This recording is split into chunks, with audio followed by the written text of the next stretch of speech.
चिपळूण तालुक्यातील सावर्डे गावात सध्या शिमगोत्सवादरम्यान जोरदार वाद उसळला आहे। देवस्थानाच्या वादातून गावात ऐन शिमगोत्सवात 2 गट पडल्याने उत्सवावर कारवाईचे सावट आले आहे। राजकीय हस्तक्षेपातून सावर्डेत वाद निर्माण झाल्याचा ग्रामस्थांचा आरोप आहे। ठराविक समाजाकडून इतर समाजाला डावलण्याचा जाणीवपूर्वक प्रयत्न होत असल्याचं ग्रामस्थांकडून सांगण्यात येते। त्याच्यामध्ये या 5 दिवसामध्ये त्यांनी गुन्हे असे नोंद करायला सांगितले की ती साधी कलमं टाकू नका, अशी त्यांना सक्त ताकीद दिली आहे। जी अशी कलमं टाका की जेणेकरून तो परत याची परत असं कृत्य करणार नाही, याची तो प्रत्येक काळजी घ्या। एवढी कठोर 1 किलोमीटर पाठीमध्ये सरकार तयार आहोत, पण ते 1 इंच पण जागेवर हलत नाही, असं सगळं झालंय। आणि आपण या शिमगोचा आपण तीव्र विरोध दाखवलेला आहे।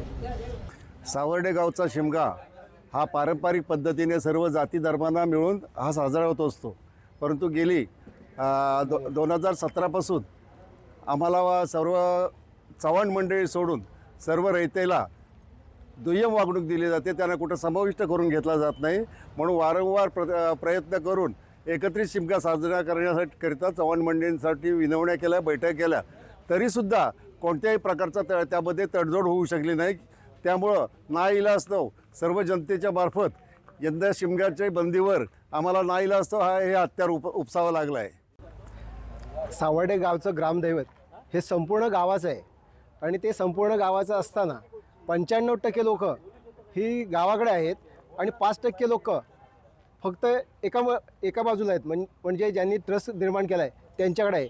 त्याच्यामुळं आम्ही 9 वर्ष सतत झगडत असतानासुद्धा आम्हाला प्रत्येक ठिकाणी अडचणींना सामोरं जावं लागतं। तर आता लोकांच्या मनामध्ये अशी एक भावना निर्माण झाली, अशी शंका निर्माण झाली की इथे कुठेतरी प्रशासनाचा वरती दबाव आहे का, आणि प्रशासनाच्या दबावामुळे आम्हाला असा निर्णय मिळतो, विलंब होतो आहे का, हे लोकांच्या मनात एक खंत असल्यामुळे आताची हा 2026ला जो होणारा जो शिमगोत्सव आहे त्यामध्ये लोकांच्या भावना ह्या तीव्र झालेल्या आहेत। त्याच्यामुळे लोकांना कसं समजवायचं हे आमच्या ग्रामस्थांपुढे एक मोठं आव्हान आहे। त्यामुळे प्रशासनाने याच्यावर वेळीच लक्ष घालून आम्हाला सहकार्य करावं आणि कुठेही अनुचित प्रकार घडू नये किंवा कुठल्याही कायदा सुव्यवस्थेला गालबोट लागू नये, ही आमची सर्वांच्या ग्रामस्थांची भावना आहे आणि याचा त्यांनी विचार करावा। आणि ह्या परिस्थितीत असं काय जर घडलंच तर ह्याचा संपूर्ण जबाबदारी ही प्रशासनाची राहील आणि हा संपूर्ण ग्रामस्थांचा असा निर्णय आहे। टाइम्स डिजिटलला लाईक करा, सबस्क्राईब करा, शेअर करा आणि बेल आयकॉन दाबायला विसरू नका। पाहत रहा टाइम्स डिजिटल।